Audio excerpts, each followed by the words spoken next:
Okay, next up with the seed launch is here we go, the hyper seed launch. So this is really, really powerful stuff. Comes with a few warnings, but this is crazy powerful. It's basically can be used to create a business, a serious business out of thin air. Now, it's not necessarily easy, but I've seen it done several times, done very, very successfully, major league businesses. One of them is a multi-million dollar, in fact, I think it's approaching 8 figures, which is $10 million, $10 million a year, was started using this method. So this is powerful stuff. Now, I do have to give you the shenanigans warning. It's you know, this can be abused, and it can be, I've seen it used a couple times where I was not comfortable with it, the way it was used, and I'll get more into that a little bit later. But you got to use this one ethically. Don't be a slime ball. And the other thing is, it's like I said, it's not necessarily the easiest or the simplest things. Well, it actually is pretty simple. Not necessarily super easy, but it's very doable. I've seen it done. There has to be some chutzpah or some gumption. You need some deal making. You need to be able to talk to people. And you need to be able to do a little bit of juggling to make this happen. But if you can do that, this is really cool stuff. And I've actually never taught this before. So first of all, this is all about leveraging experts and basically going out and interviewing experts and tapping into their resources. So experts, now this is the thing a lot of people don't understand. It's not generally, it's in most markets, it's not hard to find experts that will agree to be interviewed.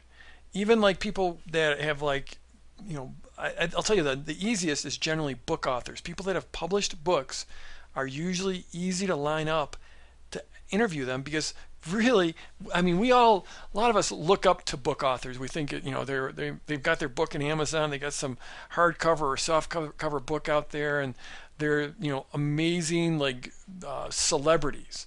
But the reality is it doesn't take too much to get a book published, and it takes a lot to sell a book. So most book authors, they have one thing that they think about like 24 hours a day, and that's how to sell more books. Either that, or if it's been a while since they published their book, they feel bitter that they didn't sell more books. They've got a bunch of books sitting around, or they've never earned back on their royalties, so they've never gotten paid anything beyond their initial advance. So most authors are just desperate to get some promotion. So an interview is basically allows them, or gives them some promotion, a potential to sell some more books. One of the things you can do is if you just go to Amazon and you just do a search on whatever your topic is, and look at the top, if it's whatever, growing tomatoes, if you go and you type in gardening or growing vegetables or anything like that, you'll get a whole list of books. And if you went down and found 20 books and found the author's contact information, most of them have websites, find the author's contact information, contact them, email them.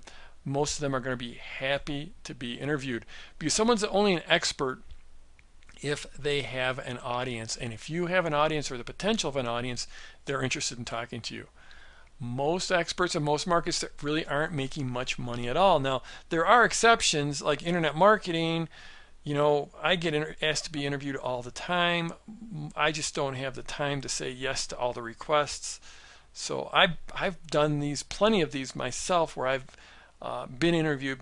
But an area like internet marketing, to get the people at the top of the heap to say yes to something like this is a little harder. But there's plenty of sort of what we call the tier B people, maybe not the highest, the most renowned folks, but you can always find like lesser known people. So it's easy to find experts to interview. All experts want to sell more product. And the other thing is, they might not even have a product. So if you do an interview with them and agree to give them the interview, then often that's a great hook to get someone to agree to do this. Now, one thing you want to do, actually, I'm going to talk about this a little bit later with the sort of the legalities of this. Generally, if someone agrees to be interviewed, to tell you the truth, in most markets, there is not much paperwork going back and forth. It's implied agreement. If you tell them what you're doing with the interview, then they're going to, there's usually not going to be any legal issues. If you wanted to, you could do like a work for hire agreement or do a release where they're releasing the rights to the interview. But the reality is, in most markets, that doesn't really happen. It's just more done on a handshake basis. So, not saying that's the way you necessarily want to do it, but that is the way it is done in most markets. Okay, so there's two main ways to do this. One, I'm calling the product build out.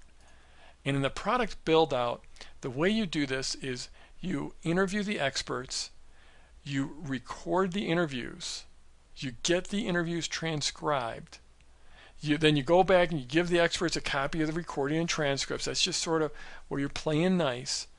Then you package the series of interviews into a product, and then you do a product launch.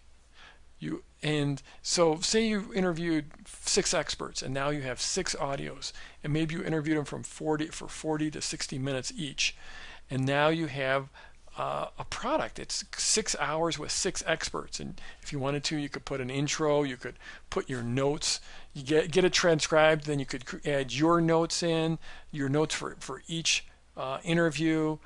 You could put on an introduction video or audio and a conclusion video or audio and build out a very nice product.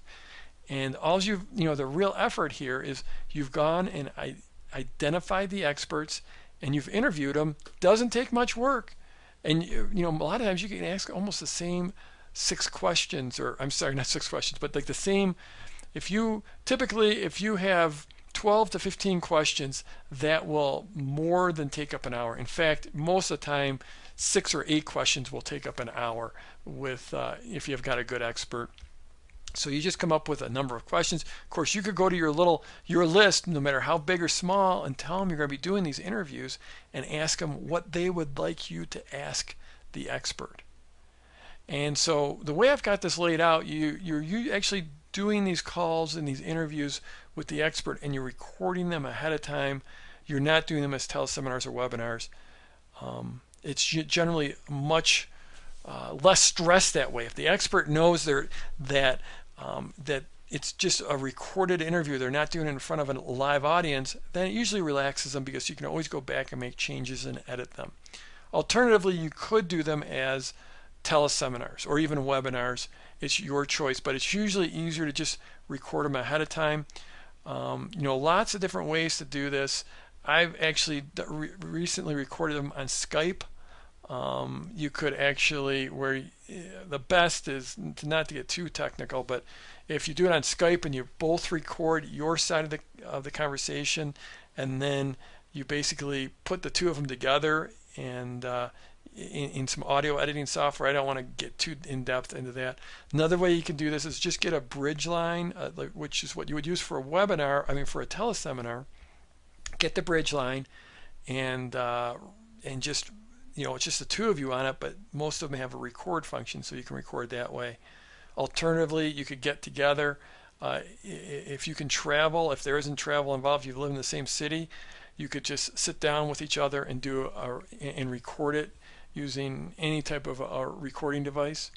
So basically, what happens though is after you do this, you put the product together, then you go back and you ask the experts to promote the launch as affiliates, and then you would do what's basically, it's sort of in between a JV launch and an internal launch. But basically, when someone's in the product, it's not guaranteed they're going to promote, but it makes them more predisposed to promoting if they're actually in the product. And so they promote your launch, they help build your list, and you're paying them affiliate commission, so they're making some money, and you've got yourself a product and a list and a product launch. So this can be super, super effective.